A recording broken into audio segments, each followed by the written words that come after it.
What's going on, everyone? Goddrifter here, and welcome back to another Car Extras live stream. This is live stream number LXIX or 69 in Roman numerals. And the reason why I titled that is because, due for some reason, yeah, this is basically just in case if, well, it's just in case if my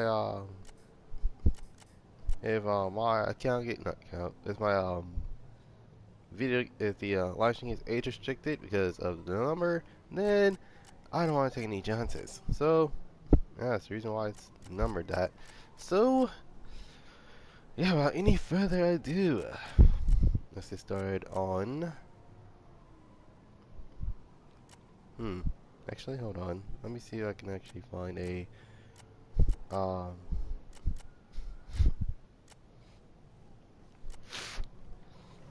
You know, it's fine. It's fine. So today I'm gonna be drifting. So today I'm gonna be doing the same thing like last time, which is talk about today's racing cliche, then vehicle history, and last but certainly not least, um, today's in a nutshell. And um, believe it or not, today's in a nutshell is not a racing game, but a fighting game that I have played from God knows how many years. But what I can say is that this is a because this was probably my first proper. What up? Hey, welcome to the live stream. Um,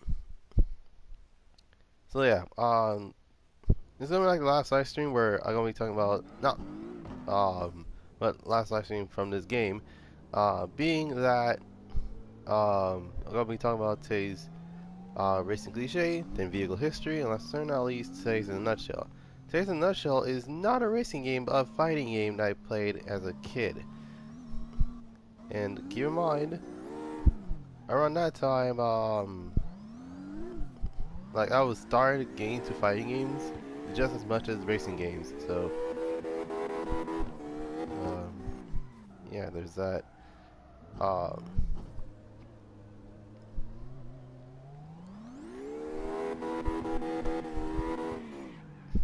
hmm. Okay, I know it's been a while since I drifted the 370Z, but this car is really difficult to drift.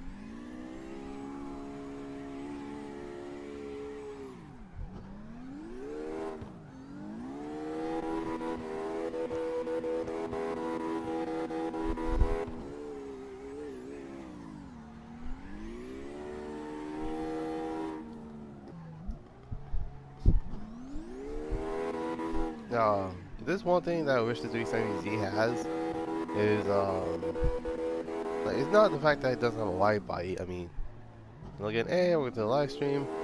Uh, Now there's one thing I wish that this car has, and that is the Velset kit. And no, I'm not talking about the I'm not talking about like the copy and paste D50Z kit. No, I'm talking about like its own proper like bike kit. Even though, yeah, it may be ugly for most, but for a lot of people that know how Vestlite works, it actually kind of doesn't look that bad. If anything, if I were to own the 370Z, we'll probably put that bike kit on the car instead of well, the copy and paste D50Z kit.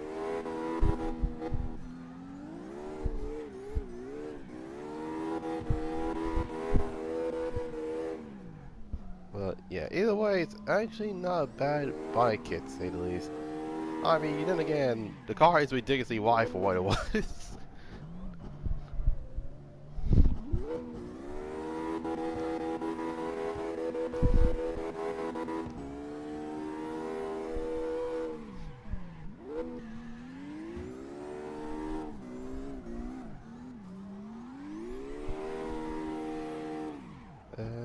goodness. Alright.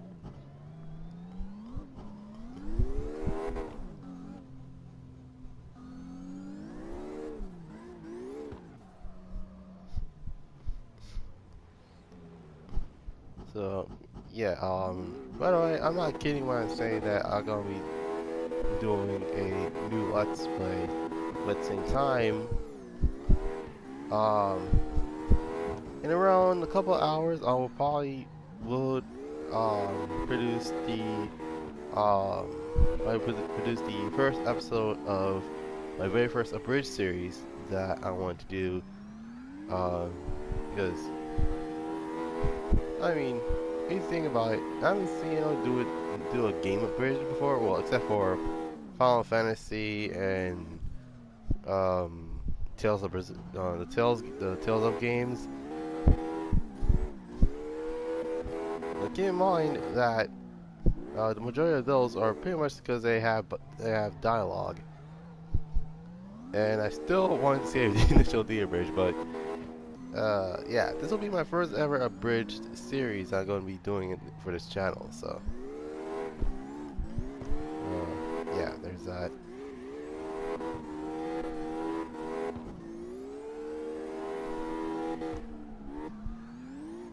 And by new, I meant one of the last weeks is going to be returning to the channel. So yeah, there's that.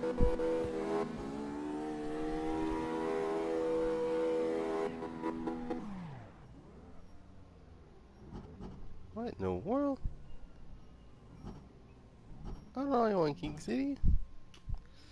Alright. So, is this dude just grip racing? Wait, hold on. Let me see something. This dude is just driving around. Oh, now he's drifting. Okay.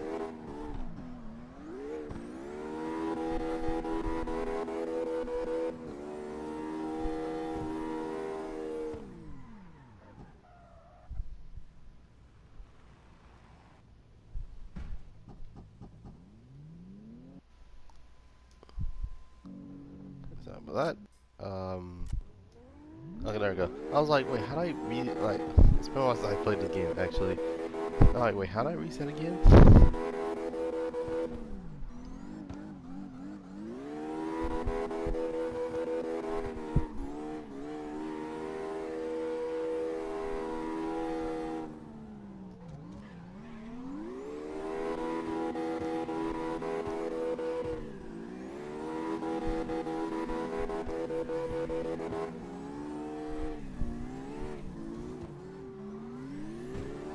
What the heck? I don't think he's drifting at all. Like, what the heck?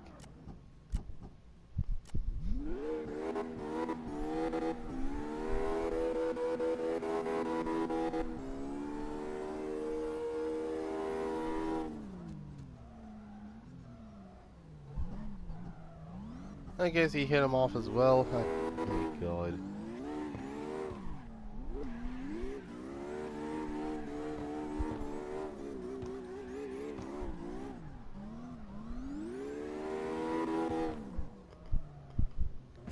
Jesus Christ. If you want to act... Wait, unless... Oh god damn. His ping is really high. Like, we're talking like around at least 200. Oh, never mind. Okay, he's good.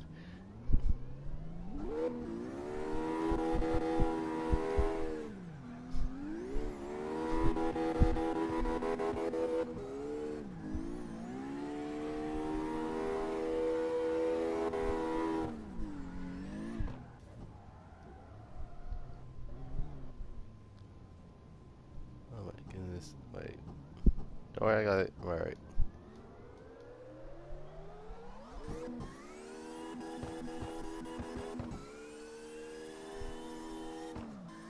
Use the racing modification.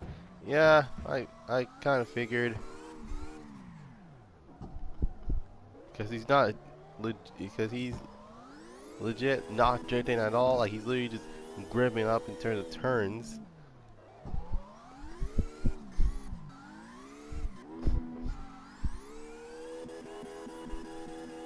Like he wants to, if he wants to do a time attack, he should have done a time attack in a different lobby, versus a lobby that's like basically, even though it's for everybody, but like he's not drifting. I don't know what to tell you.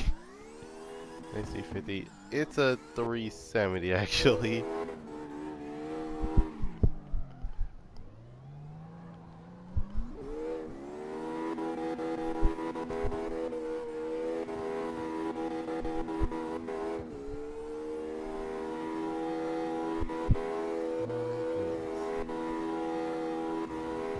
Jesus Christ. Okay, we're good.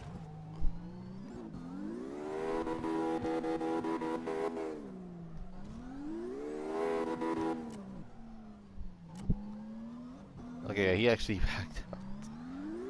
I'm over here, I'm like, this dude legit not drifting? Like, what the heck? Like, if he's gonna drift, like, at least bring a drift or at least ultimate setup, because that's what I'm using right now, which is a ultimate setup.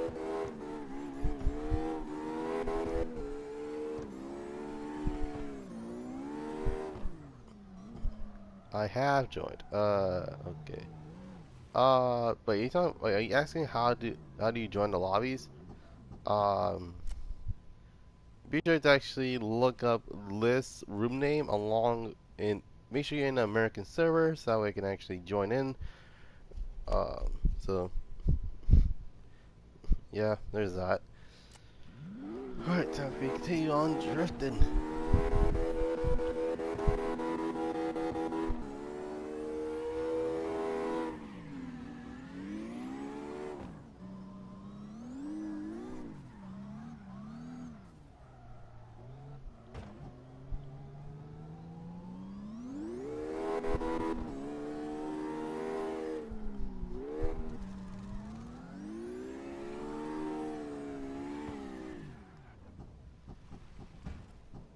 Jesus Christ, alright.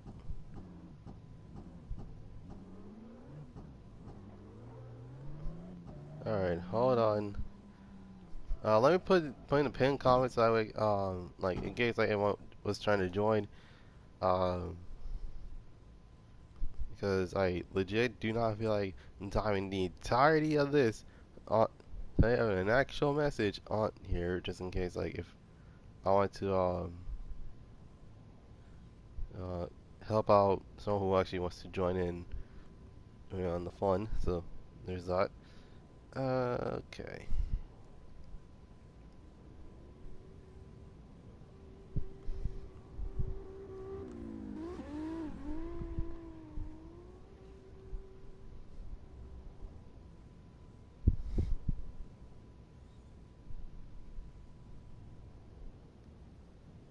Alright.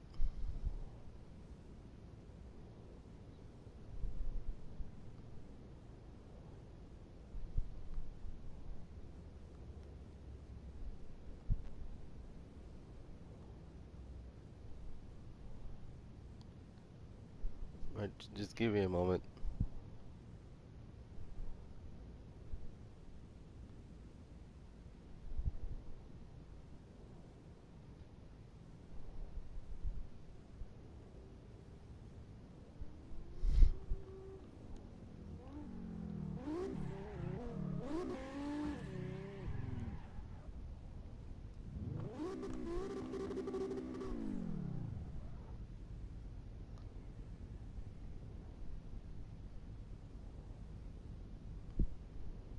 Alright. Alright. It should be able to actually and let me just pin that comment so that way if someone tries to join in, then they can actually see the pinned comment.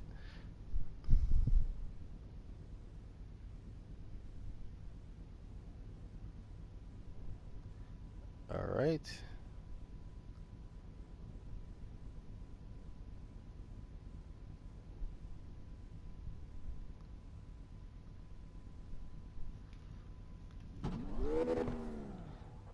Okay, should be good to go.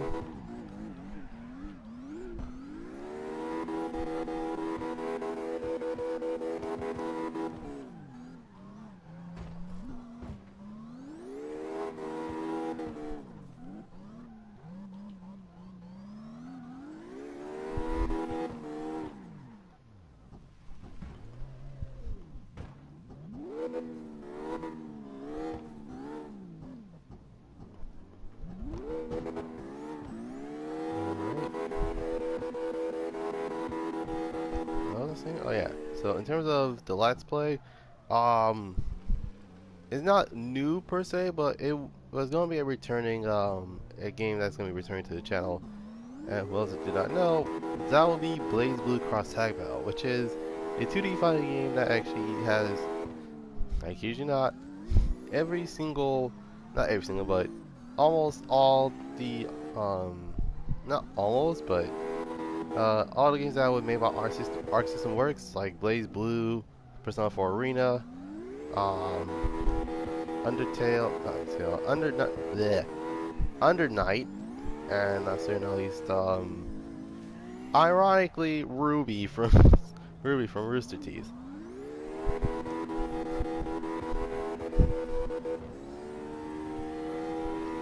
But yeah, there's that.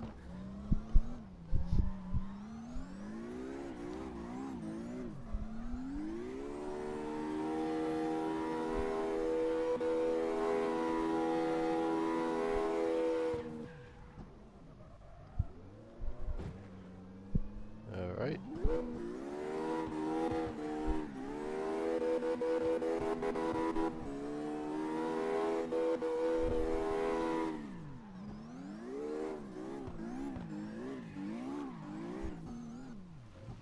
Okay, I'm probably gonna switch cars.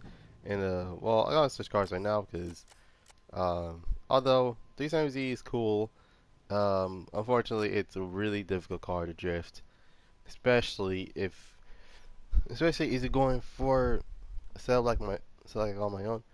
I'm making a field shredder car, but I made my own my own decal. Oh, okay.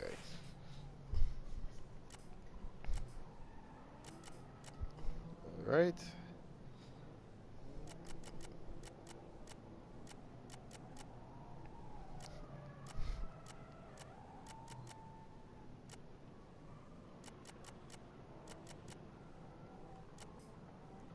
All right.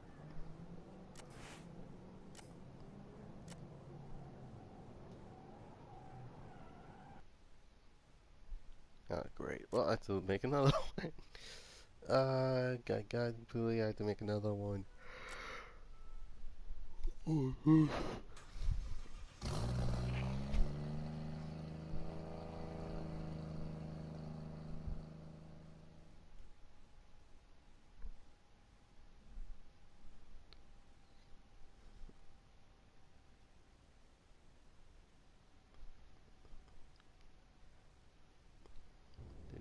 All right, there we go.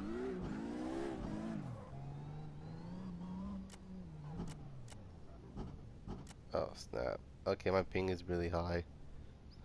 Just give it a moment. Okay, there we go.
My God.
Like, you're not gonna lie, this feels a little bit easier to drift than the 370.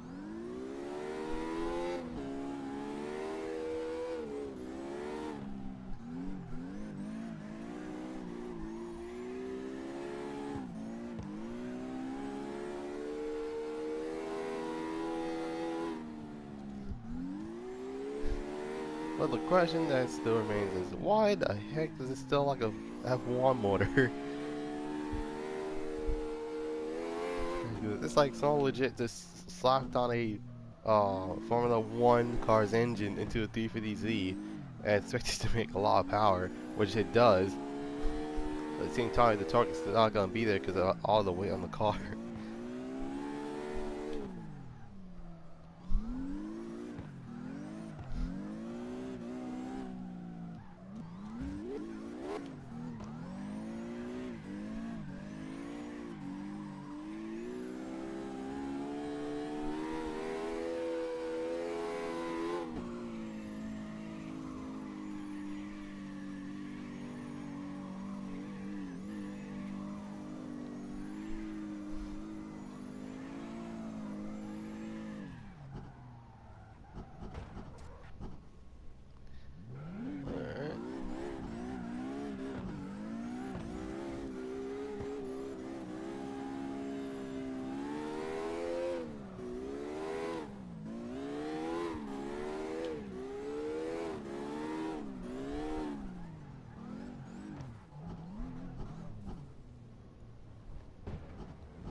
Shoot. Alright, give me... Oh, that's okay, give me a couple of seconds to actually get back. Alrighty then.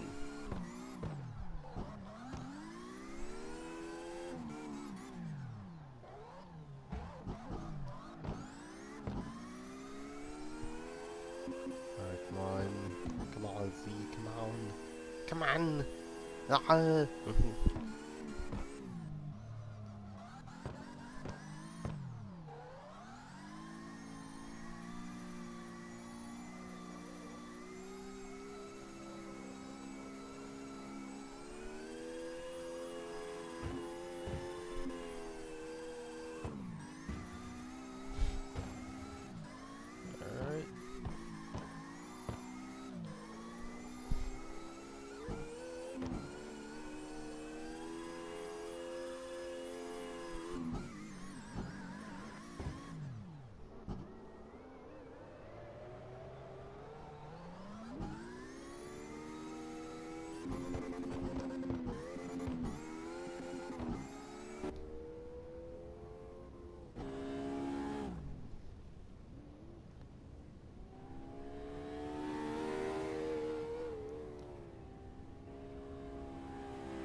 Look at this, my car is a literal smoke machine.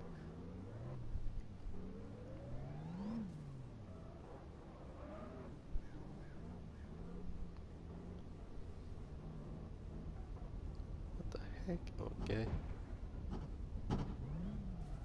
Sorry, LS430.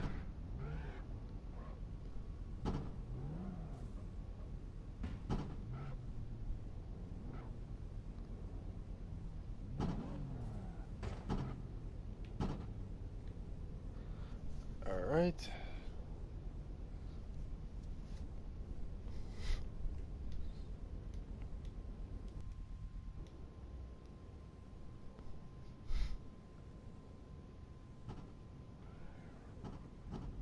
I mean, and again, it's not like an LS430 is gonna launch me into outer space or something.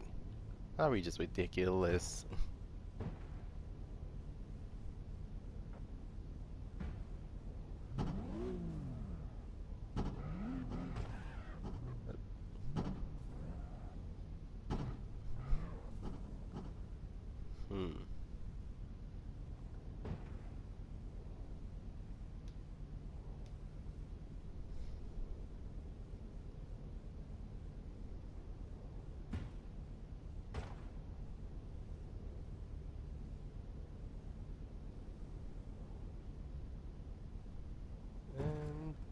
Oh, Jesus Christ.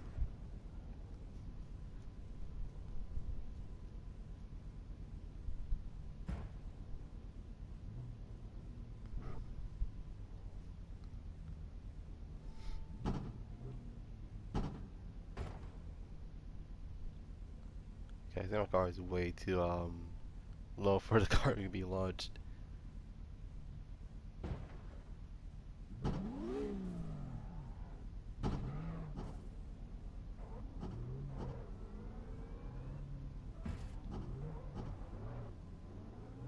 Hmm. What about the truck? That's probably what the...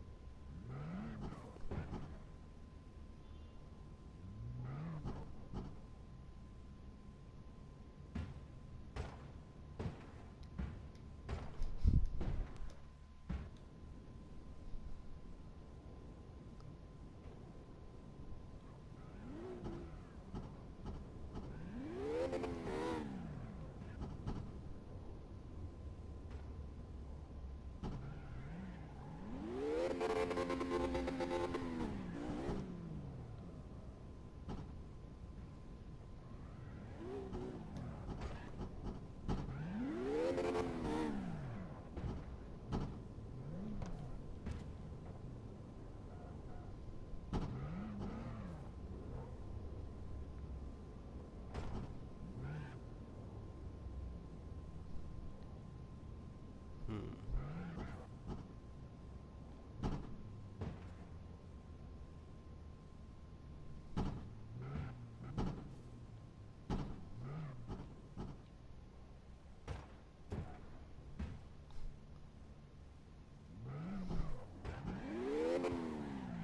Alright, I'm right back. I'm actually gonna switch to a different...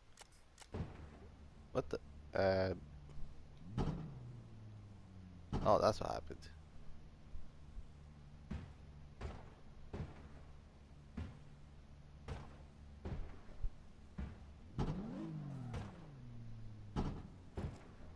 Oh, Jesus. Okay.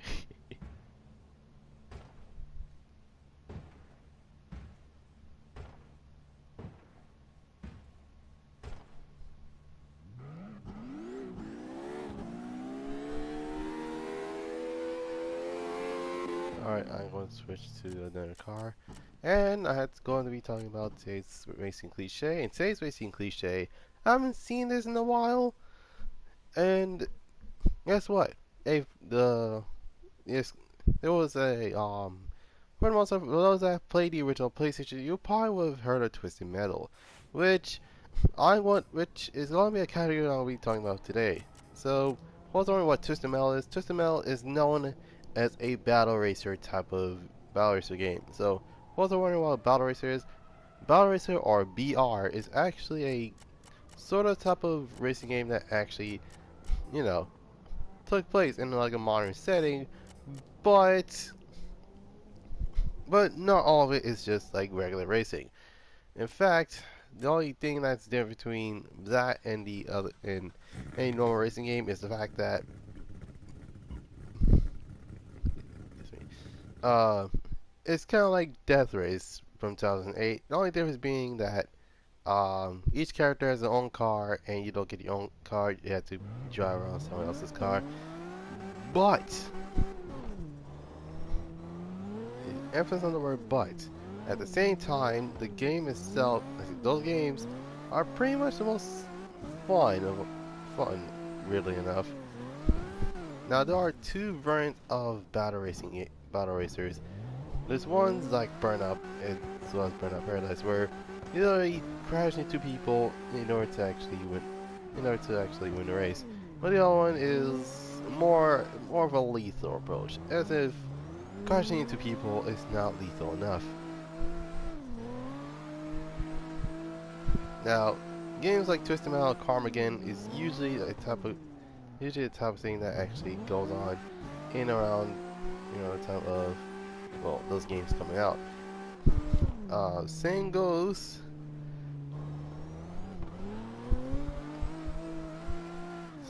to the PS5 game Destruction All Stars, which is more of a demolition derby type of thing.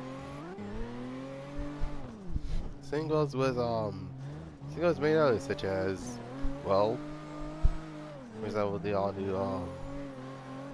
for example, Twisted Metal, Carmageddon, Destruction All Stars, and believe it or not, Hot Wheels Velocity X also count as a battle racer in a way because they have weapons and gadgets and stuff.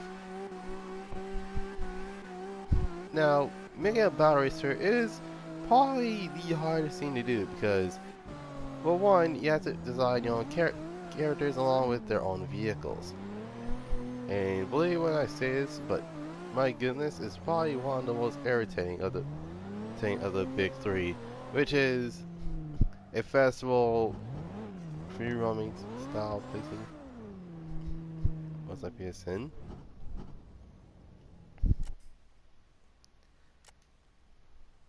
That's my PSN. Now, what was I saying?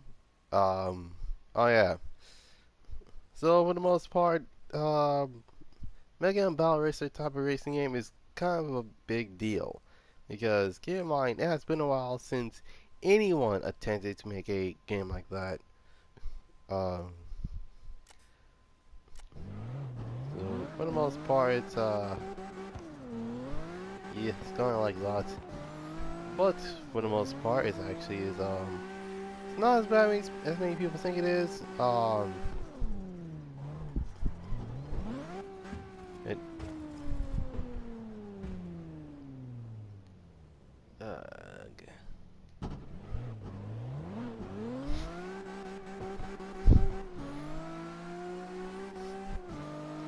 Now what was I saying? Oh yeah. Um, Now, in terms of making the game itself, you have to have a story on how actually how this type racing begins. Like for example, it's Twisted Metal. There's a character known as Calypso, and most likely either win this contest, you win. You know, you'll get one wish, but bear in mind that you have to be careful on what you wish for. Like that's the whole. Well, that's the moral of the story. Be careful what you wish for, because some wishes can have a lot of consequences. I kid you not. Carmageddon, on the other hand, I don't know the story. Destruction All Stars is a full-on game show, and funny enough, it'll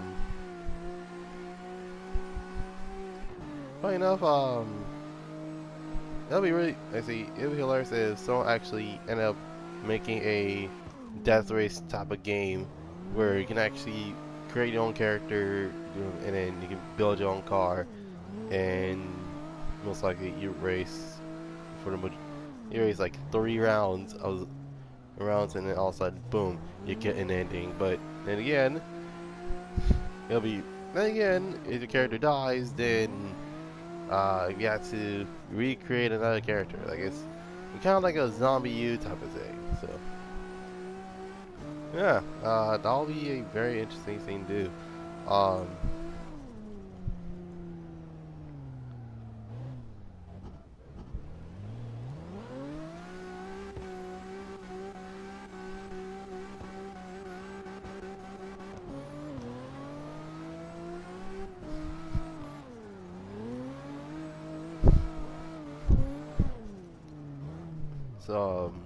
The pros of making a battle racing game is the fact that you can actually create your own characters along with the characters. They get their own car, and not to mention so most likely weapon charges can either be ridiculously wacky, like some sort like a taser gun, which legit disables all cars in a certain around radius, or like for example, magnets where if you shot someone with a magnet, they get instantly ran to a wall.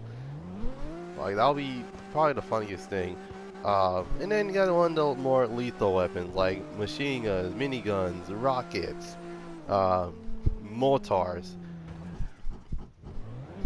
as well as a shield. But not complaining. It's own choices. So,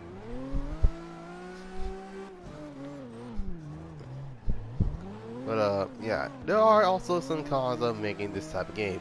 One obviously is the character's story. Like each character has to have their own story. Otherwise, every single character will look the same, as well as the only they have to design differently. So like let's take Sweet Tooth for example. He is a murderous ice cream man that wears a clown mask to actually well kill people. Because why the heck not?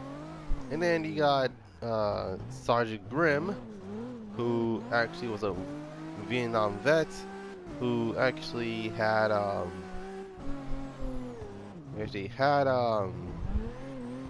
what's that called?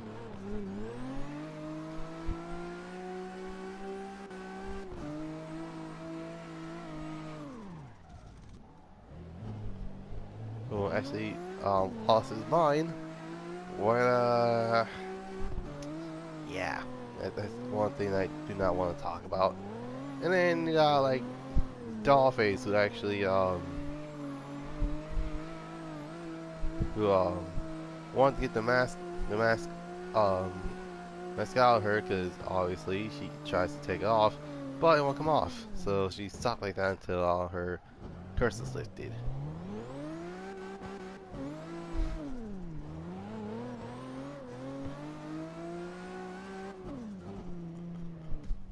Now I will go in detail on more of the characters, but yeah,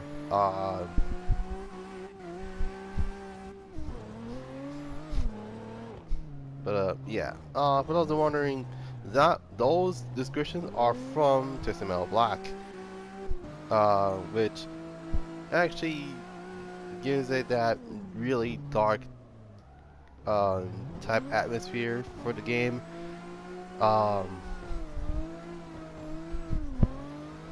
Because the last 4 Twisted Metals, well, that is if Twisted Metal Black was new at the time, took place as a game show. But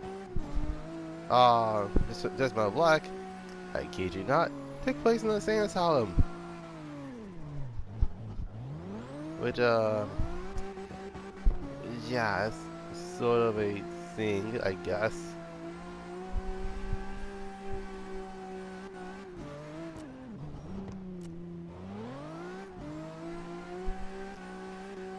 So, for you future racing game developers, if you want to make a battle racing game, make sure that you watch the gameplay of basically any battle racing games you can actually think of. I mean, for me, it's literally just Destruction All Stars, Carmageddon, Twisted Metal, and even Always Velocity X. Like, there is difference between serious and full-on wacky-esque, cartoon-esque type of racing game. But hey, can I say it's pretty interesting to say the least. So yeah, that's today's racing cliche.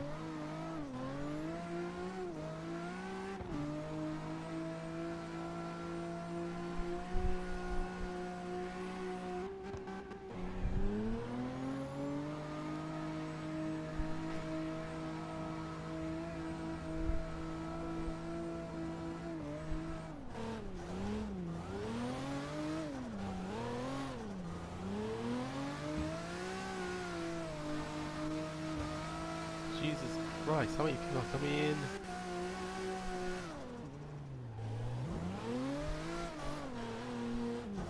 Oh god. No.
When it comes to tire smoke, I know you don't pay attention to it, but what the heck, guys? There is such a thing as, well, like at least, oh my god, I didn't even, yeah, I'm not even gonna bother with the tire smoke, because either way, regular tire smoke is better than any tire smoke, period. Unless it's uh, baby blue, mint green, um, cotton candy pink, and or, I kid you not, uh, Porsche banana yellow. I kid you not.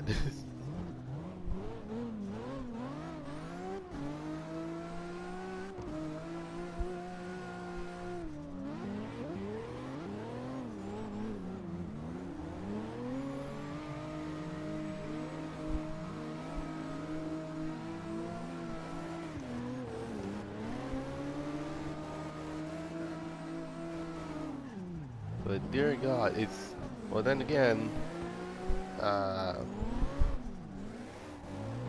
God, okay.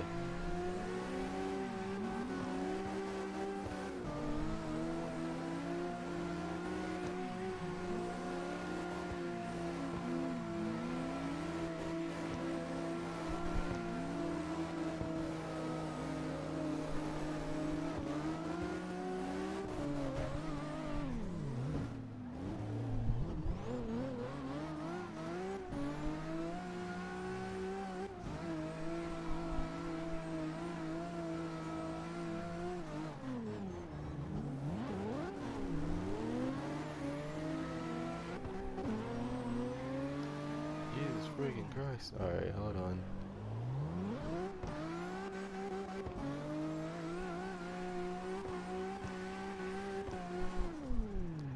Alright, I'm actually gonna change cars again. Um, so this will take a moment. Alright.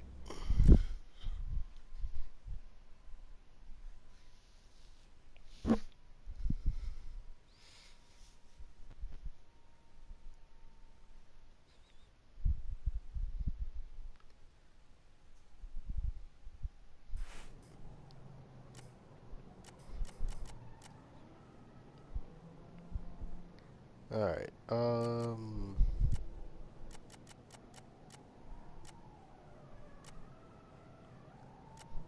okay, I'll get the older Z later, but right now, so I'm talking about the vehicle that I actually haven't talked about in a while, and that is, I kid you not, well, not kidding, well, for the most part, it's been once I actually not looked, but, actually haven't done a vigorously on Luxus. Oh, sorry about that.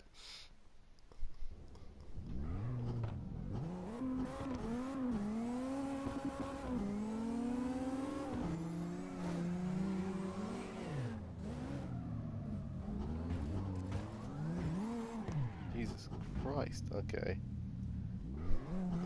Now, what was I saying? Oh yeah. So this is gonna be a funny thing because, I kid you not, it's gonna be two vehicles I'm gonna talk about this time.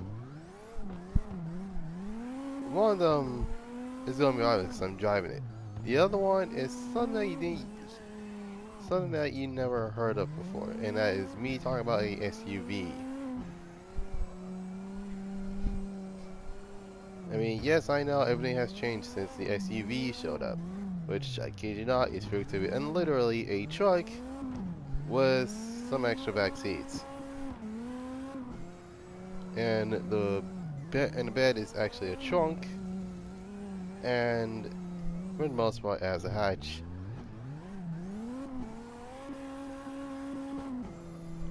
But this one is special because, I kid you not, I've seen every single generation of this truck. So, um,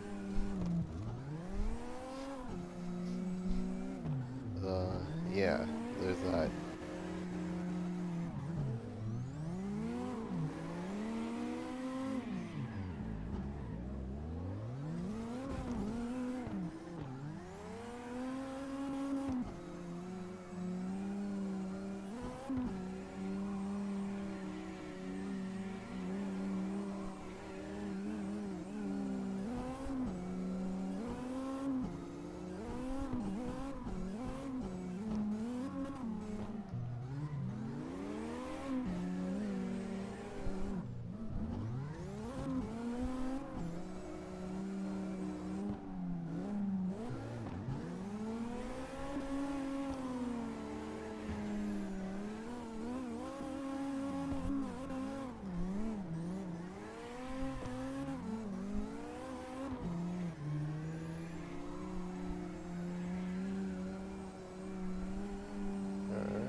Well, then again, it's the fact it's to be expected. I'm drifting with a Dodge Viper. You're basically not gonna catch up to this car.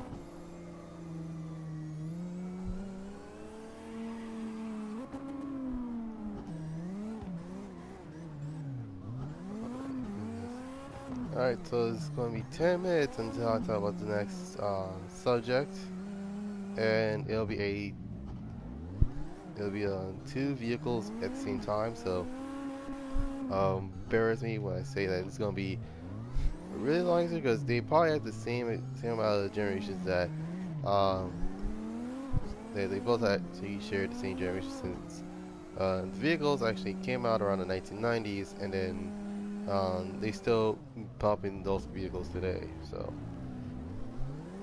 um, yeah.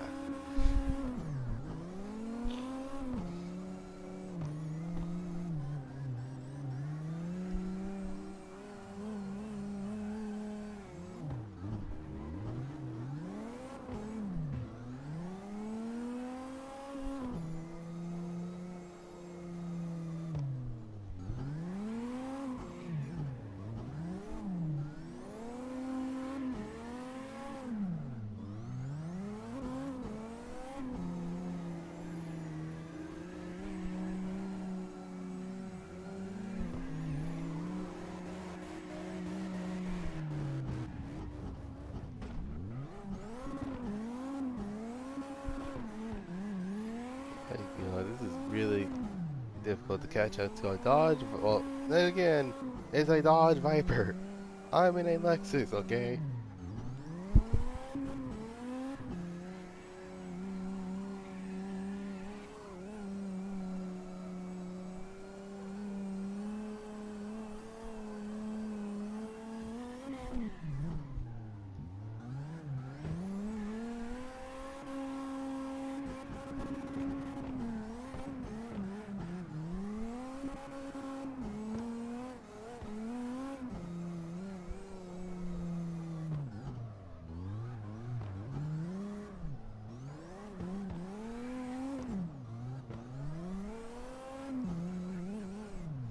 Alright.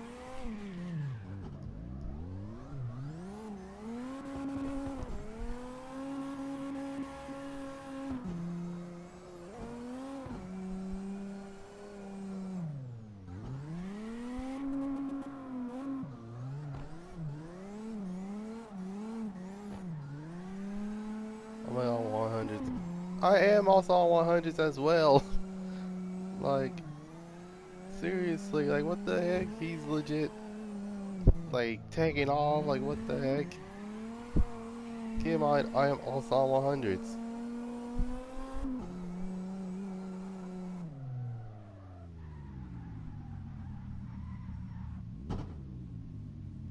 Don't believe me? Well, hold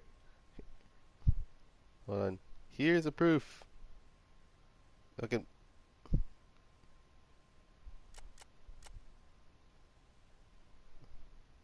See that tire pattern? Those are 100s.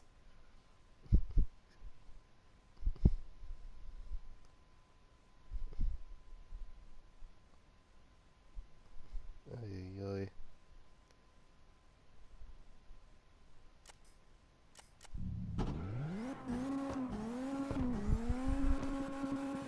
This is some doo doo. This is some bull. Oh my god.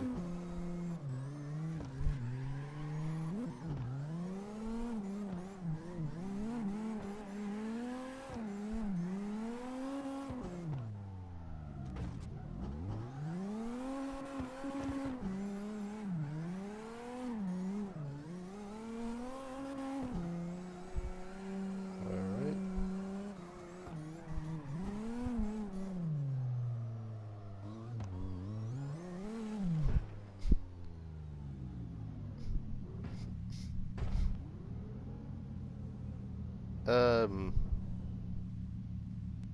So, that's the thing. Hit a pole, it just be flipped upside down. Well then. Also, I'm not gonna lie, that is a ridiculously strong pole. You know, the flip.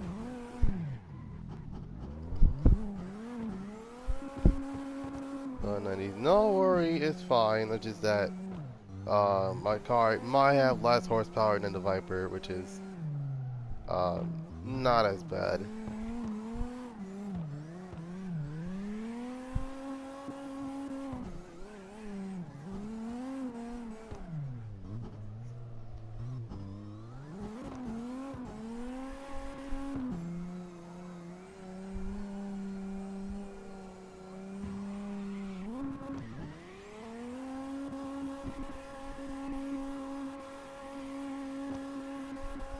Alright, 5 minutes until today's vehicle history. Well, 2 vehicle histories to be exact. I'm doing both at the same time. So yeah, like once that one ended, I'll start the other. Um, so there's that.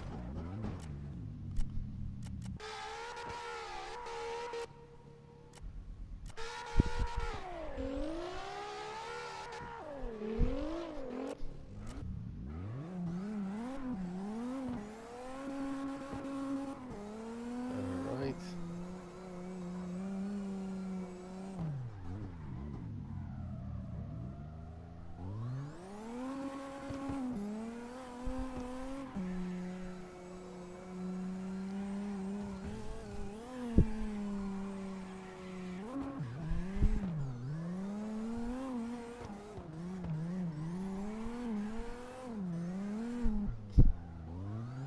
Okay, so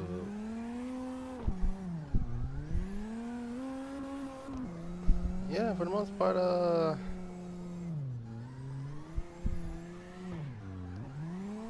it's usually something like this. Usually doesn't happen.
now it's time for me to talk about today's vehicle history.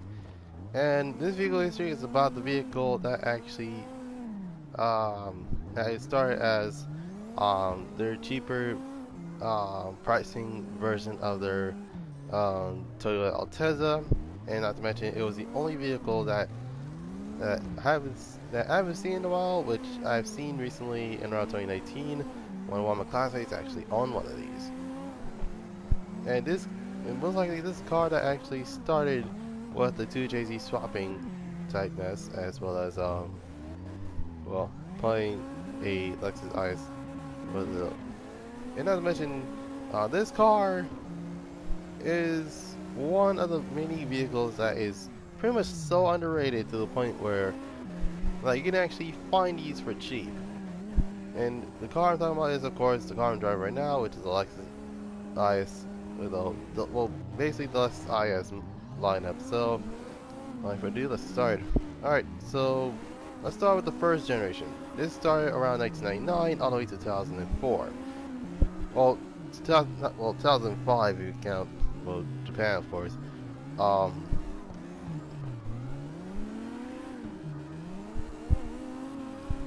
no, actually no. Actually, the first generation came out around 1999 and ended with 2000 and ended in around 2006 with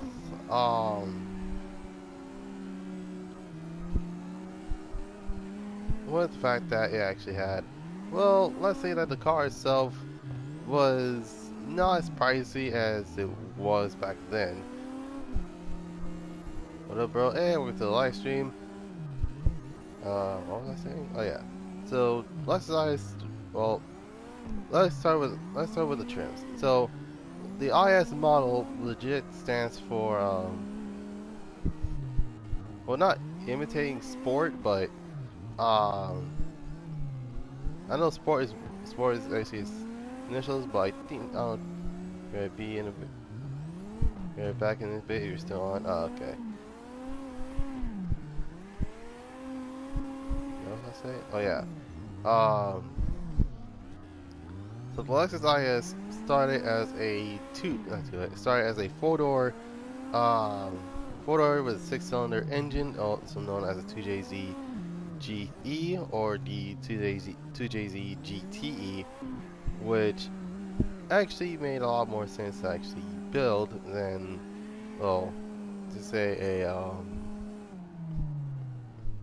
they have a newer motor than everything else. But the car also has a very special variant known as the IS200, which featured a 3 GSE, which is a four-cylinder model of the Lexus IS300. But back then, it is still one of the many, and I mean the many, cars that actually was like legit rebadged as a Lexus. First one of them being the Sora, and then the second one being the Aristo. Now I'll start just soon. Okay. Now, what was I saying? Oh yeah. So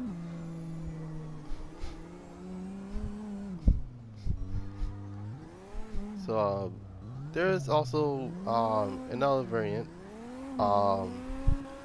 that I do believe that one of my cousins actually has a special edition, which not only that it came with a special gray color, but also came with like a built-in lip that's on the trunk, and yeah, it's basically about it. But other than that, the car itself is probably one of the most popular in terms of like drifting and stuff, which also comes with something known as drift taxes. And for those that don't know what drift taxes is the fact that if a lot of people wanted to drift this car, they had to pay something known as drift tax. And the drift tax is basically one of the biggest pains in the butt because of two things. One, because it is by far the most costly of the vehicles, and two, it happens to popular cars such as these things such as the S chassis and the turn on, but okay. What was I saying? Oh yeah.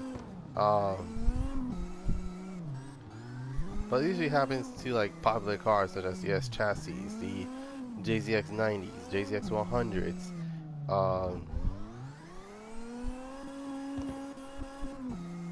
the S660s, F690s. Like basically any sort of rear-wheel drive car that can drift is hit with the drift tax. So there's that.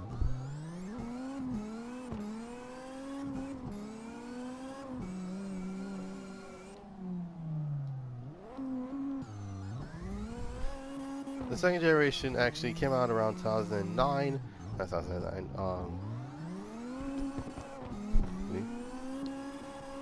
Second generation actually came out around 2006. Not 2006. 2007. My bad.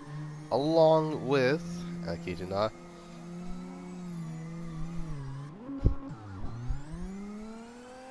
like the second generation came out around 2009. It came out in the same 2009 to 2007. Yeah, the second generation came out in 2007 with mixed, well not mixed, but actually the first generation had positive reviews ranging from 4 to 5 out of 10, not 2 out of 5 out of 10, 4.5 out of 5, 9 out of 10s, and some people even put 5 out of 5s and 10 out of 10s. It's probably one of the more cooler cars to actually own, and not to mention, due to the fact that it was a Toyota in overseas, it has ridiculous reliability, as long as someone knows how to take care of it. Alright, we're going to move on to the next generation, which is the second generation, which actually came around 2007 and ended around 2014, if I remember correctly. So this is, so the 2007 all 2014 is indeed the second generation of the Lexus IS. Started as the GS350. This went from a inline 6 to a V6, to say the least. And heck, a lot of people didn't recognize the vehicle right off the bat, but all they know is that that is legit an IS. It was until around 2008 where Lexus started a new sport version of these cars known as F. So, I was wondering, F, the reason why they call it F is because the track that they use Lexus is on is in the shape of an F, to say the least. Anyways, well, the F model cars usually is a little bit more powerful than the last generations. So, for example, the first ever F-Series car was the ISF, which takes the IS model car and they put a V8 under the hood. To be more specific, they put a 5-liter V8 under the hood, which, keep in mind, around that time, 5 liters is no joke around that time. And because I'm wondering how much it made, well, it made around 400 and something horsepower. I couldn't get the actual numbers right, but yeah, it was pretty powerful around that time.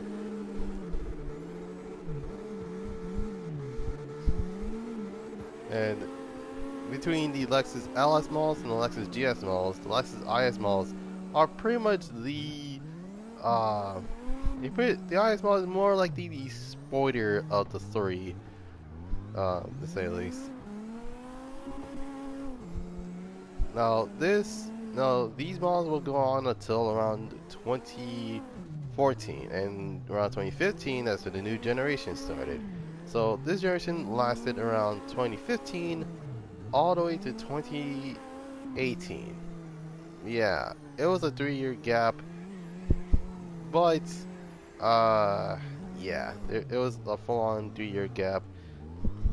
But funny enough, is that um, even though they have, even though they have the IS, even though they have the IS model cars, um,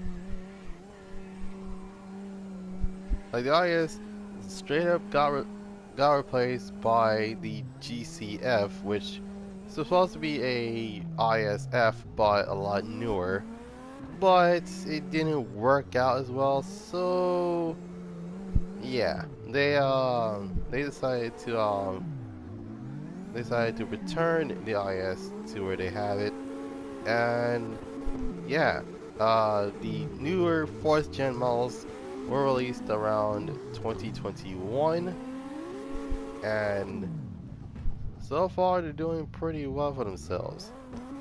I kid you not.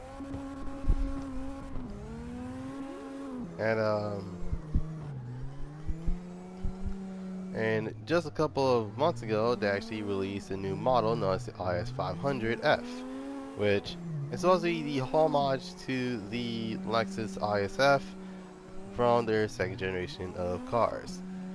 But the thing is, I'm pretty sure they're gonna be doing just fine.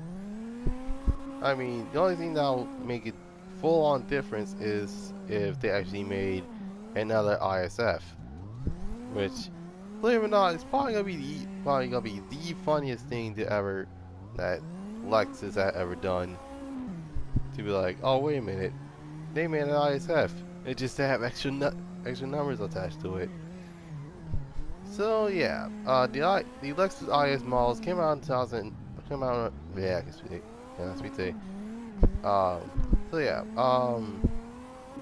the Lexus IS models came around in not 2000. Came out in 1999, and still going strong in the present day. So it's time to talk about the other vehicle.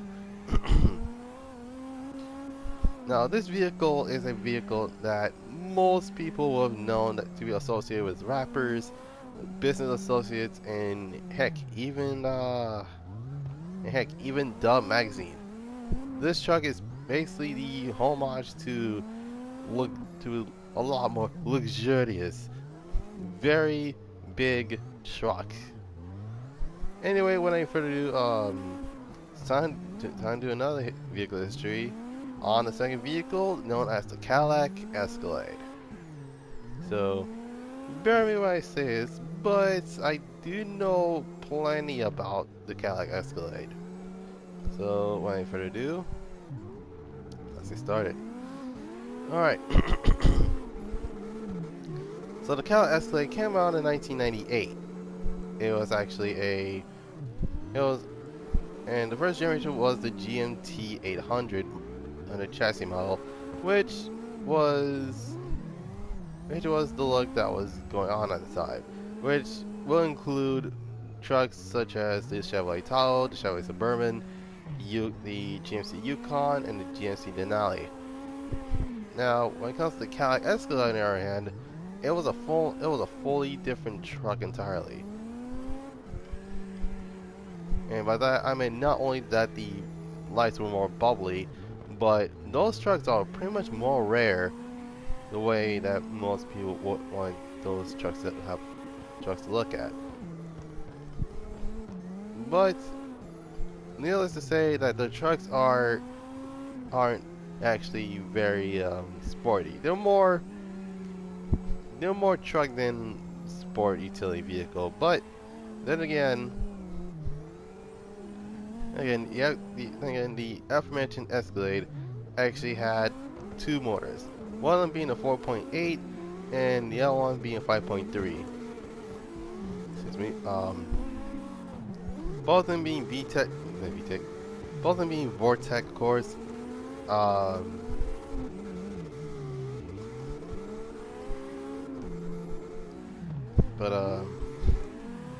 Yeah, it's basically one of those, to say the least.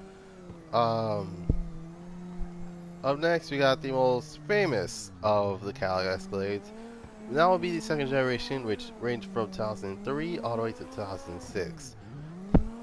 Now, for those who do not know, the 2003 all the way to 2006 Calgary Escalades is probably the most popular because of things such as Dub Magazine, games such as Need for Speed Underground 2 and Man Clubs 3, as well as another game that most people do not know actually has this truck, LA Rush Hour, a racing game that took place around the 2000s, and you actually get this car by getting the vehicle and run away from a bunch of Calgary Escalades. Yeah, you probably already know where this is going. Anyway, the truck itself has the same exact amount of motors, but it also had a special, I forgot what it's called, but it's like it's like a beach color. It's like a bluish green, to say the least. At least.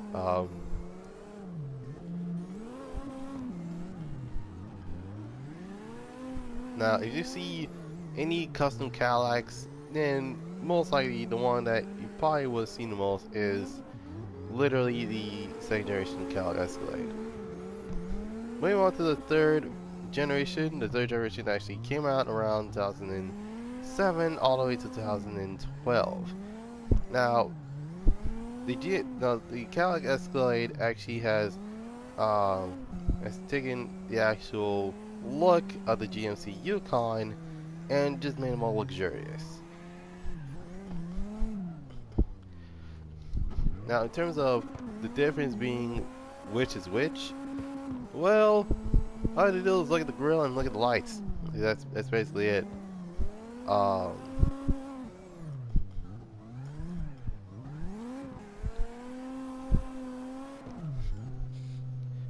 But if you can't tell that either, then just look at the seats. And if the seats are replaced, then I don't know what to tell you. But yeah, in terms of the Cadillac Escalade so far, it's pretty much one of the many trucks that actually had another variant called the Cadillac EXT, which is kind of like a Chevrolet Avalanche, but a lot more luxurious, and it kept the style of the front. The rear, on the other hand, is a different sort of situation.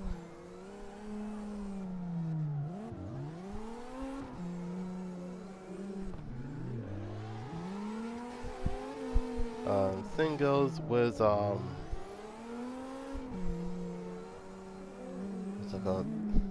thing goes with the third generation, which is probably the last generation to actually have that variant of the Cadillac Escalade EXT.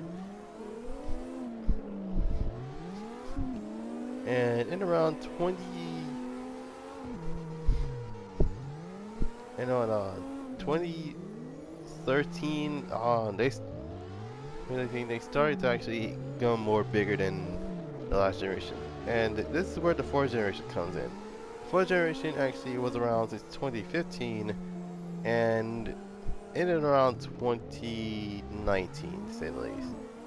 Now the 2015-2019 Cadillac Escalade is pretty much a very, basically biased vehicle that actually, look nothing like looks exactly the same as the third generation, but except it has a different lighting setup as well as a different grille and a different shape to it. Now, in terms of the vehicles itself, there's a special version known as the ECV. The ECV stands for, well, I can't tell what it actually stands for, but think of it as a Chevrolet Suburban, but a bit more longer, and has a Cadillac face. So, yeah, there's that. That's basically what it is. And then the current generation, which is the fifth generation, actually not only had different lighting, which now the lighting is based off of the Chevrolet Silverado.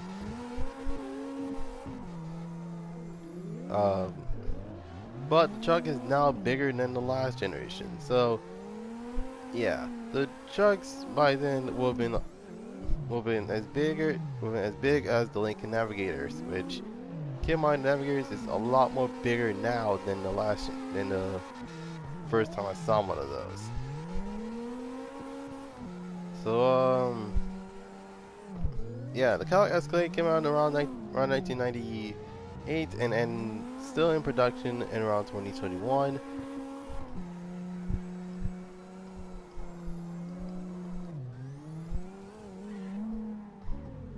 But yeah, it's basically about it.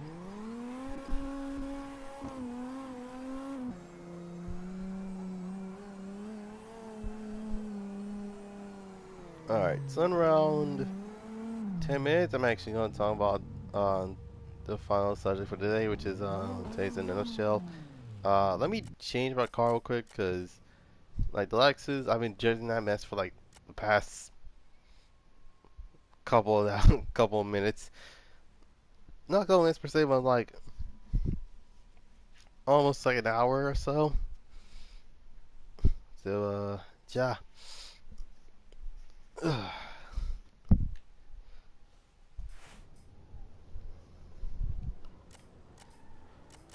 All right. It's happy to on.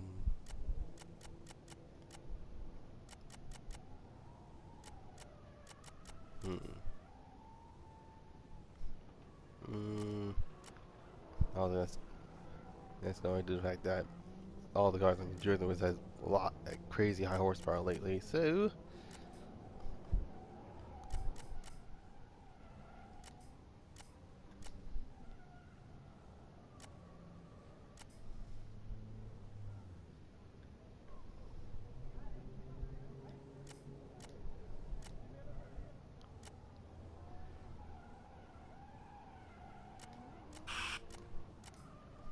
alright guys, just give me a moment. I just need to replace the bike kit.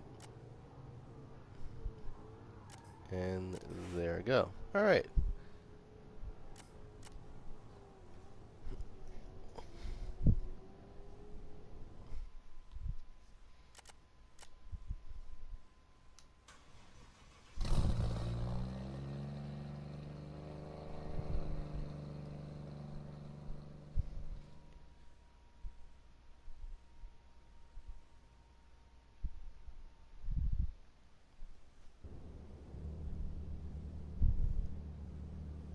Alright.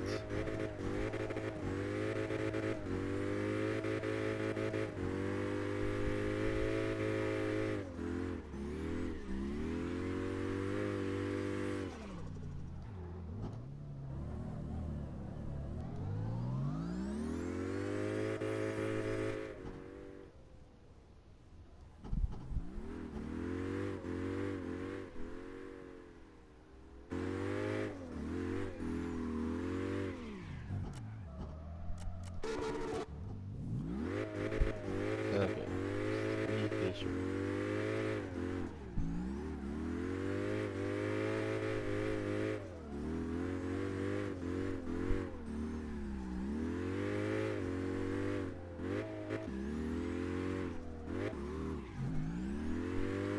Okay, don't worry about it. I just actually need to. I was gonna change cars anyway. So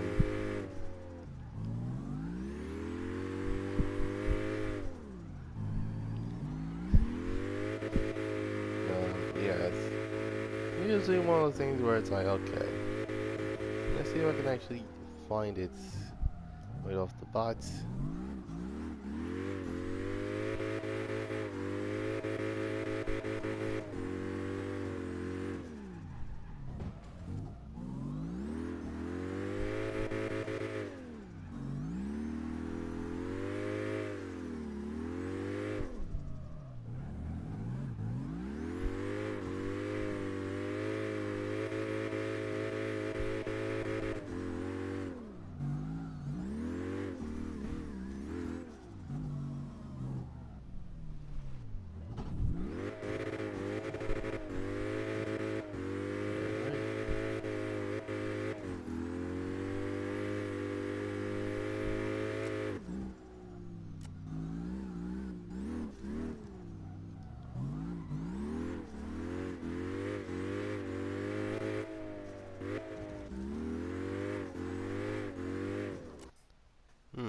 Actually, hold on. Hold on a moment. I just need to make sure that everything is cool. Alright, yeah, everything's cool. I just... Where is everybody? Okay. I'm like, where the heck is everybody?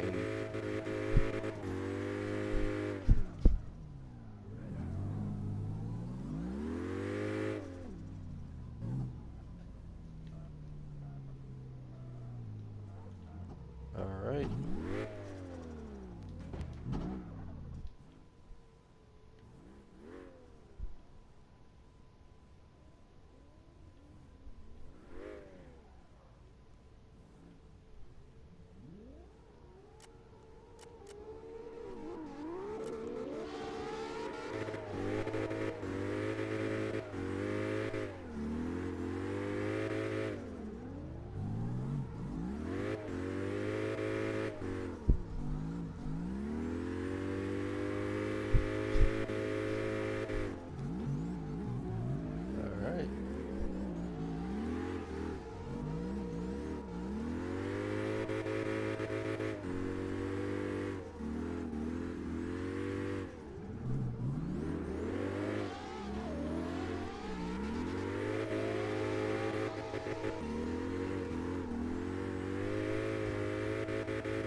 What?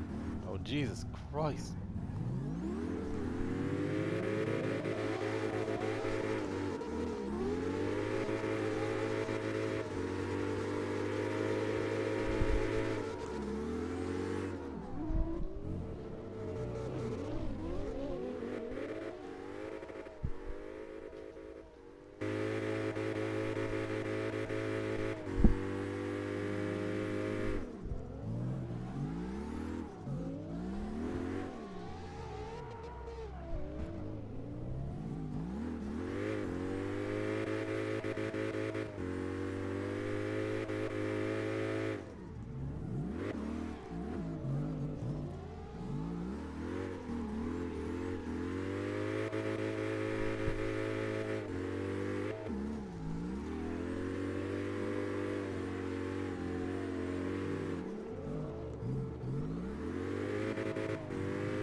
Yeah. Cool tip. Don't use the main camera when you're drifting.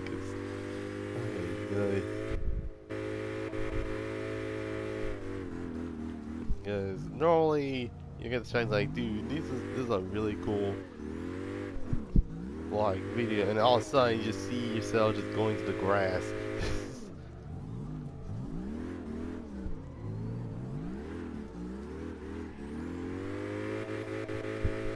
I do believe it's time for me to talk about today's in a nutshell, and right about now. So today's in a nutshell is not a racing game. a fighting game I actually played when I was, well, a whole child, if you know what I'm saying. Anyway, so today's in a nutshell, I'm actually going to be talking about a game that was a PlayStation exclusive in around 2005, but the weird thing is that around 2002, by that time it was 3 games. I see, not 3 games. There was 1 game, but it was for all 3 systems. One for the PlayStation, one for GameCube, and one for Xbox. But in terms of the 3rd installment of this game, it was a PlayStation exclusive because, well, it was in 2 consoles if you count the arcade machines. Anyway, the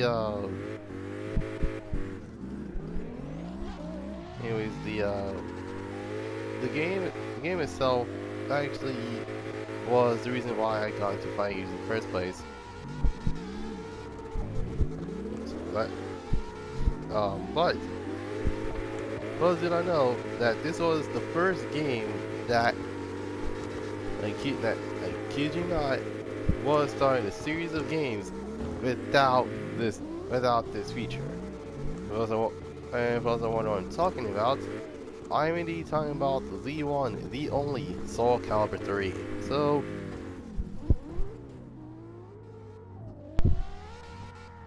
sorry about that. Just give me a moment.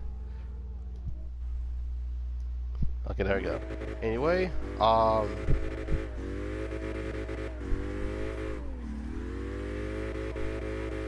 about that. My controller died for a moment. Anyway, so yeah. What the heck's up with these? Okay, we're good. Anyway, so yeah. Waiting for a dude. Let's get started. So those are wondering what Calibur 3 is. Calibur 3 is a fighting game that was produced by Bandai Namco, along with around that time, the new Project Souls came out around 2005, and it was only available for 1 console, the PlayStation 2. Reason being because, well, obviously they want to cram in as many, and I mean many features as possible without, well, let's just say that around that time, it was actually impossible to actually do a lot of the stuff that you can actually do in a game like Calibur 3. So, around that time, it was probably one of the biggest, not one of the biggest games to ever come out around that time, because around at the same time, there was the awful, there was also the awful Shadow the Hedgehog game that I actually played. I literally, kid you not, I played 1 level of that. I wasn't kidding when I say this, but I legit regret buying that for the PS2.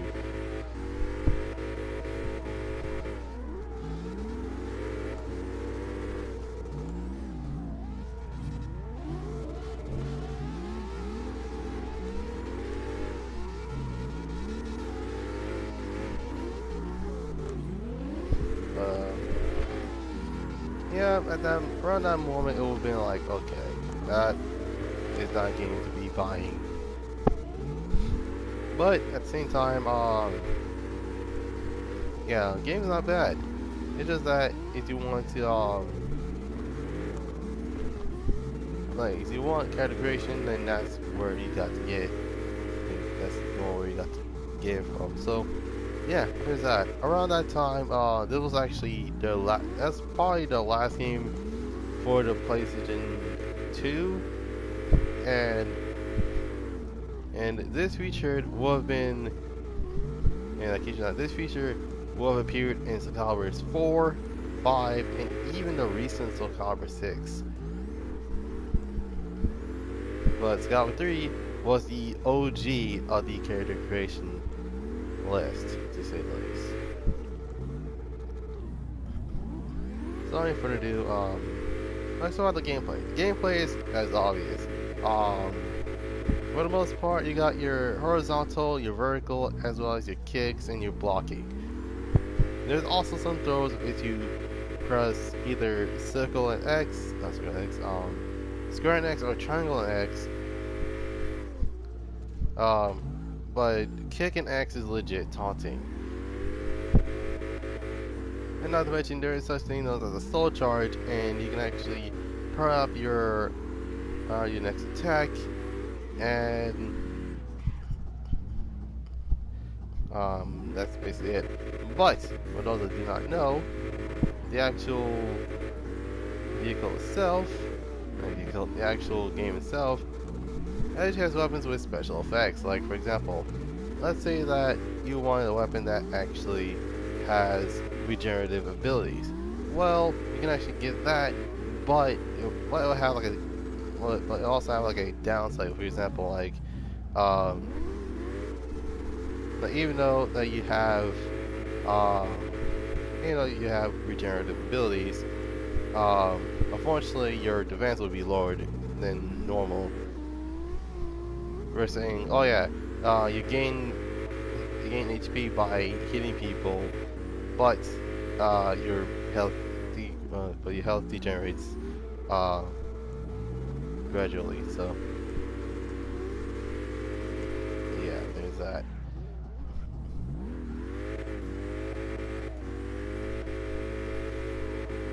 So for the most part, in terms of Scalibur 3, there were 3 new characters around that time. One of which being all of being Seska, the other ones being Tira, and last but not least, the man of the side himself, Zasamel, as well as 2 more bosses. One of them being Abyss, which is Zasamel, but with more powerful attacks.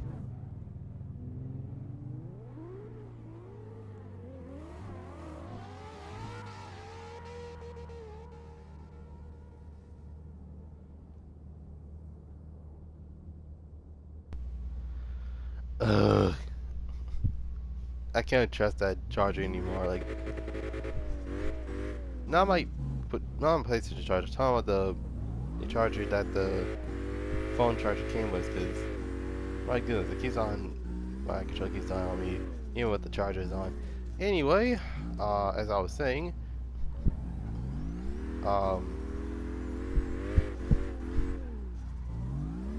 shoot, what was I saying? Oh yeah,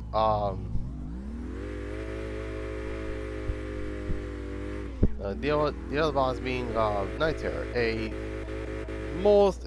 ridiculously OP boss that actually has Nightmare's moves, but shoots freaking lasers and can freaking fly. So yeah, you probably why many people actually hate fighting this boss, because legit, I kid you not, that is probably one of, if not the cheapest bosses to ever fight in a fighting game, period. And heck, you can't even ring him out.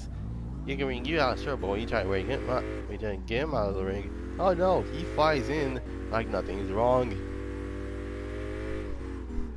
But then again, unfortunately, it actually also actually has the same problem. You get the exact same ending, depending on which boss you fight. But then again, if you think of it, you will probably have a better chance fighting Abyss more than fighting Night Terror, because Night Terror will decimate you in a couple of hits. That's basically it.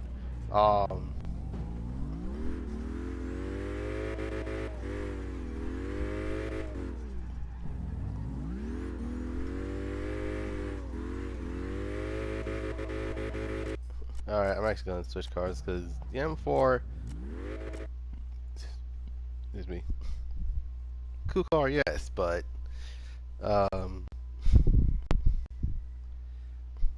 yeah, it's not a good car to actually use. And what was I? Oh yeah. So the game has plenty of modes that you can actually play around in, which, keep in mind, they put so much content in this game that I don't think anyone got bored of it. Like that's the crazy part. Okay, I'm actually gonna be using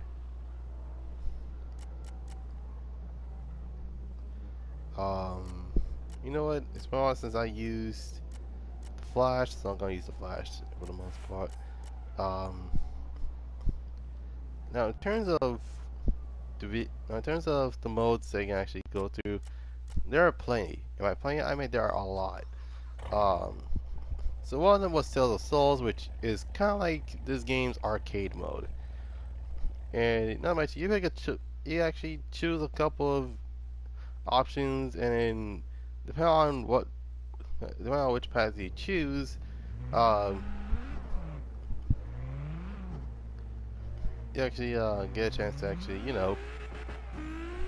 either fight Abyss or fight Night Terror. It just depends on how you do it. But you can also fight Night Terror on the quick mission, but you have to do it the hard way first.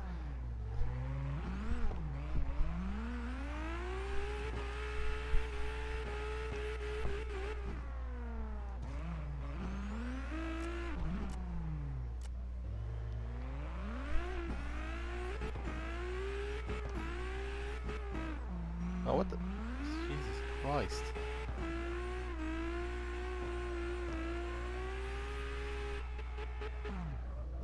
Oh, my God.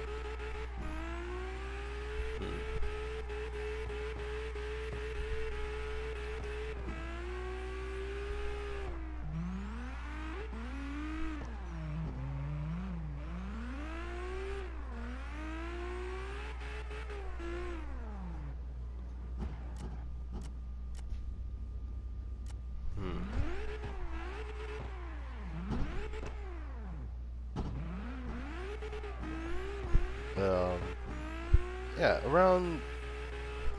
around that time, once you have fought all 6 stages, you probably will fight your rival in the destined battle in the 7th stage, and then the 8th stage is usually you fight either Seyfried or Nightmare, depending on the character's well, character's alignment. If their alignment is good, then they fight Seyfried. If they're aligned with evil, then they fight Soul Edge. If they're neutral, then they don't get either. So yeah, there's that. But then again, depending on the then again, go look to the live stream.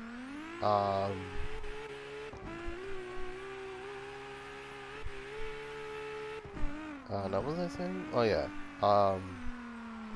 But the way that they actually have Tales of Souls is probably one of the more interesting things, because legit they have something that is interesting to a fighting game, aka quick time events. Ever heard of them? It was in Resident Evil 4. It was in every single choice game um, where you legit either smash buttons or hit a button. Heck, Need for Speed Run actually has that as well. So yeah, there's that. And yeah, Scalabity was no different. But hey, at least you can actually figure out. Hey, at least get different endings and different choices around that time. So yeah, there's that.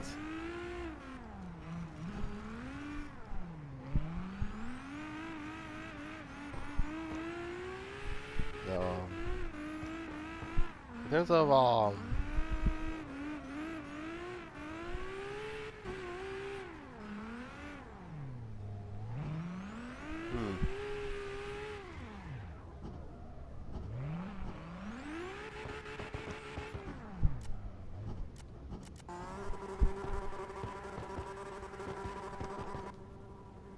oh, you went to get a different vehicle. Alrighty then.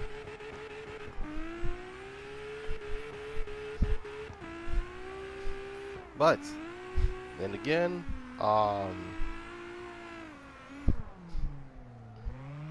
what was I saying? Oh yeah,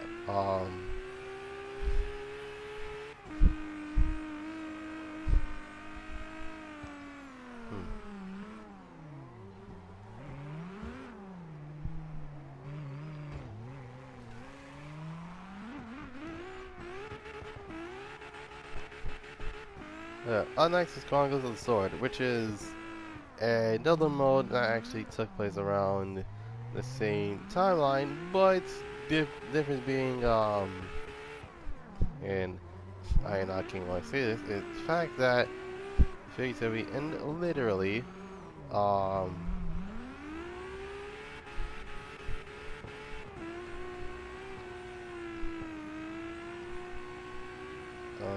well, what I was saying is, I kid you not, for the most part, it's think of it as a real-time strategy game that, is when you take out a tower, you have to, fight whoever's in that tower. Sometimes it could be soldiers, but other times it could be a boss, or one of the original characters that are in level 60.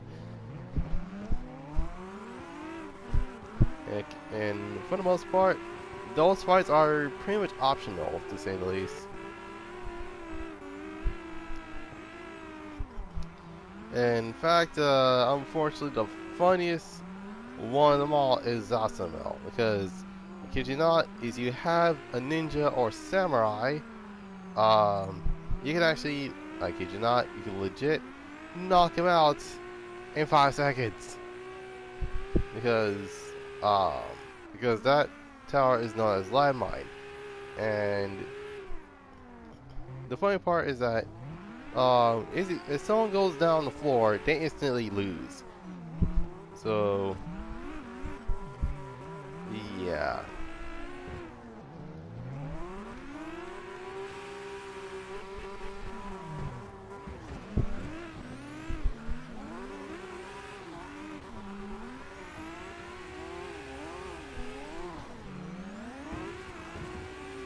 What the heck just happened?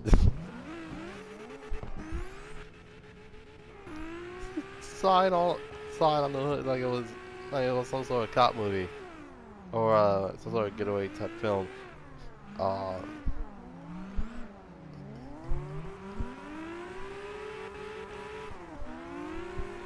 anyways, in the start of Conquest of the Sword, you have to create your character, and depending on the class you pick, you can actually, well, and also this is a way to actually level up all your classes.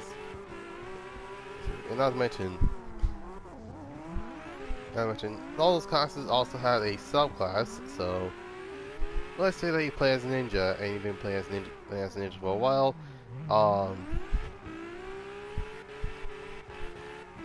And then around at some point, either unlock assassin or samurai, or you can actually just, you know, buy those and then just be like, okay, I'm good to go. What do we miss? What did we miss, to be exact?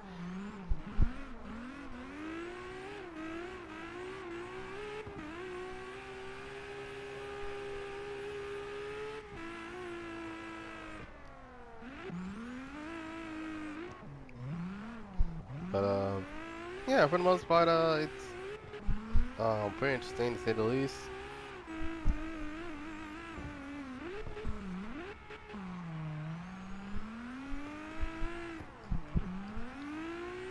Up next, you got mission mode, where you can actually do a bunch of tasks, things such as try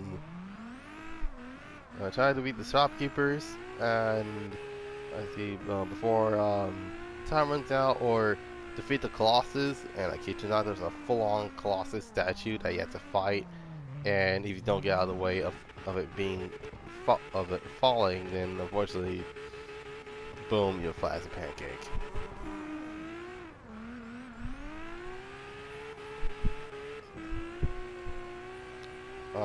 Also, this is also my favorite, where literally when you hit someone, a bomb will try to go off, and then you have to hit it. It's like hot potato, but instead of you throwing it back at each other, you have to like throw it. You have to really hit the person in order to actually activate the bomb, and most likely the shorter the fuse, the faster the timer goes down, and all of a sudden, boom, they're good. Not they're good. Boom. They probably would have been defeated either way.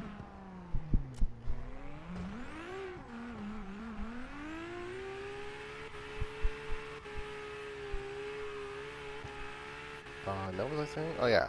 Um, Now in terms of the in terms of the um in terms of the other like menus, um, within those menus there are three shopkeepers. One is one is Valerie, one is Lynette, and the other one is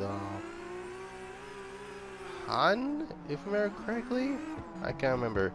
But those three are legit the shopkeepers of the game, and I kid you not, um,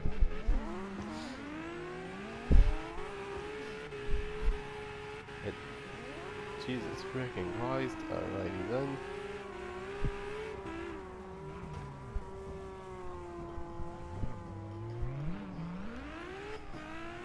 And not to mention the best part about that game, and they actually introduced it in Calgary 2, and that is the bonus characters. And keep in mind, these bonus characters are, well, occasionally not, are basically the same as the last one, except they use all the custom character weapons. So legit, um, like I said, we got Miser that uses the katana shuriken. You got Arthur who uses the katana. You also have what just happened? What was I saying? Oh yeah. There's also Greed who uses kunai. There is also Amy who uses the rapier. Then there's a lot more characters, but yeah.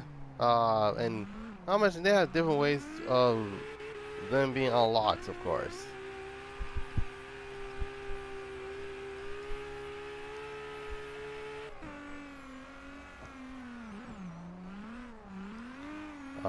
So yeah, there's basically that. Um,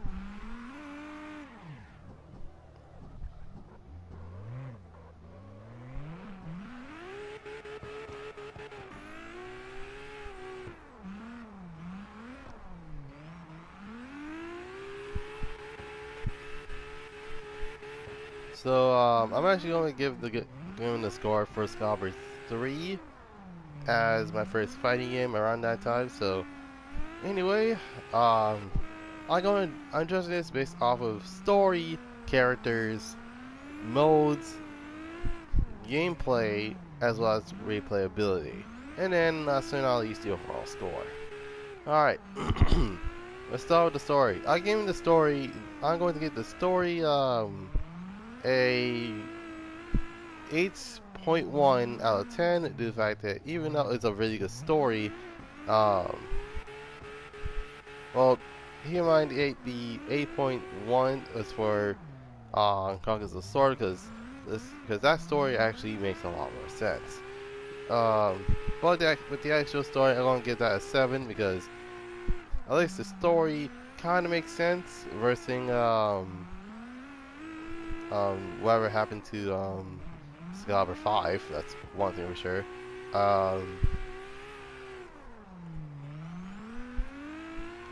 Characters, that's the best part about the game was the characters, as well as having a character creation actually adds a lot more characters to it.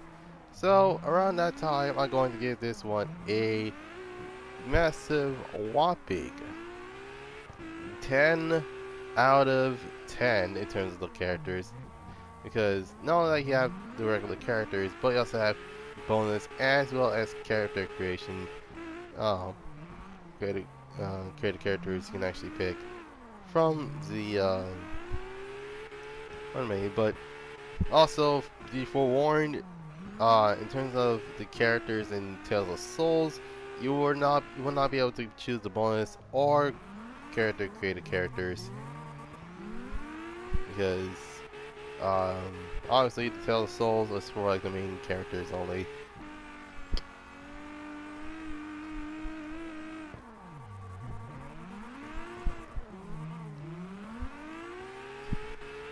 Now, in terms of, alright, so yeah, in terms of the other what's the other things, such as,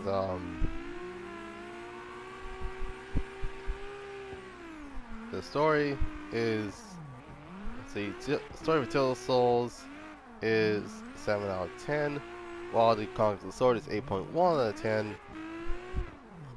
Characters is a full-on 10 out of 10.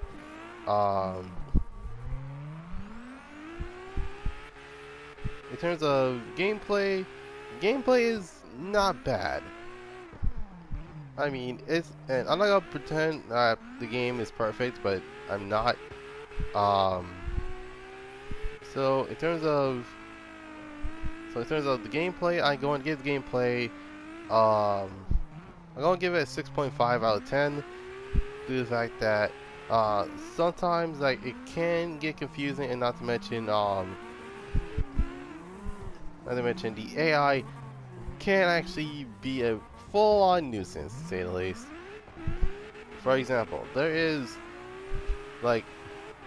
a moment where if you fight Setsuka, all the AI does is spam that one move where she says, "Scatter die, scatter die, scatter die," and you're just like, what the heck? Like, can I dodge it? Can I block it at least? Like that's a fully strong move. Like, what the heck?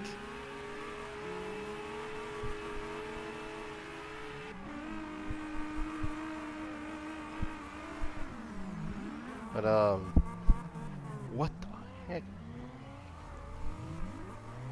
I don't know what just happened. Apparently, I don't know if my car touched his car, because on my screen it didn't. But apparently his car literally just licked it and just hit the wall.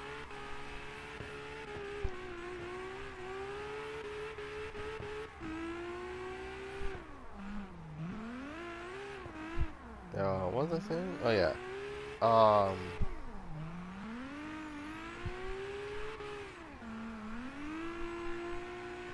Game modes. Game modes, I'm going to give that a 9 out of 10. Because even though it actually has some fun modes, like I said, with the AI being so aggravating, it actually gives off not an annoyance vibe, but more like, if most likely you're gonna be spending a lot of time around these modes to get money and stuff. So at least replayability, I'm gonna give that a 10 out of 10, because in all seriousness, who doesn't love to replay a game that came out around 2005 for the PS2? And like, you know what? Since I have a lot of time on my hands, I'm actually going to be just going through this. So overall score, it is going to be a 96.3. So yeah, 96.3.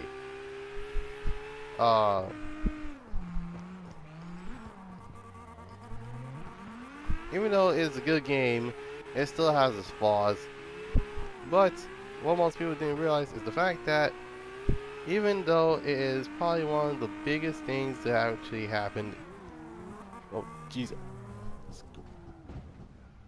I'm sorry, I wonder how light that Supra is, because I do not know.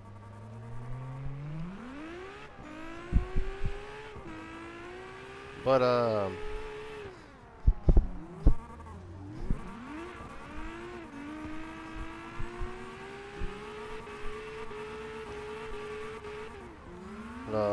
yeah, either way, Goddrifter 3 came out in 2005, and it's probably one of my favorite games that I actually played in around 2010, 2011, and keep in mind, this was at the time where the PS4 hasn't came out yet.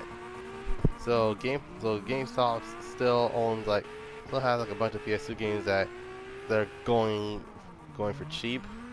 So yeah, there's that.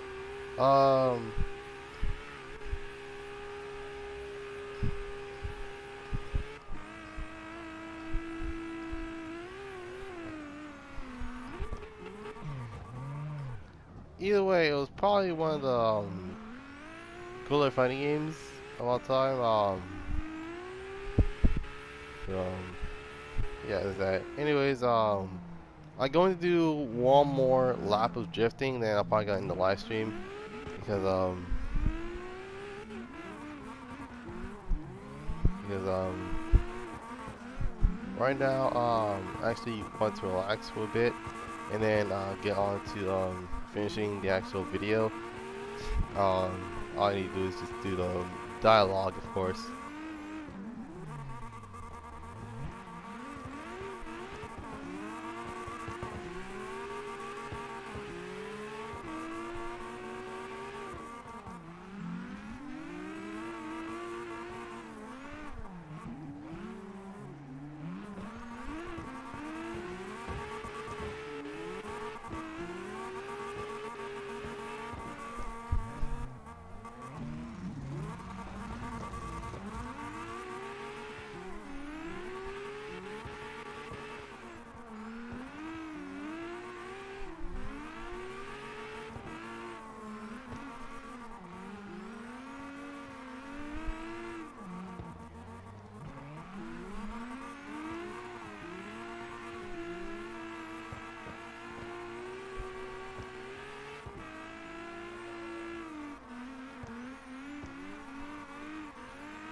Alright, that'll be it.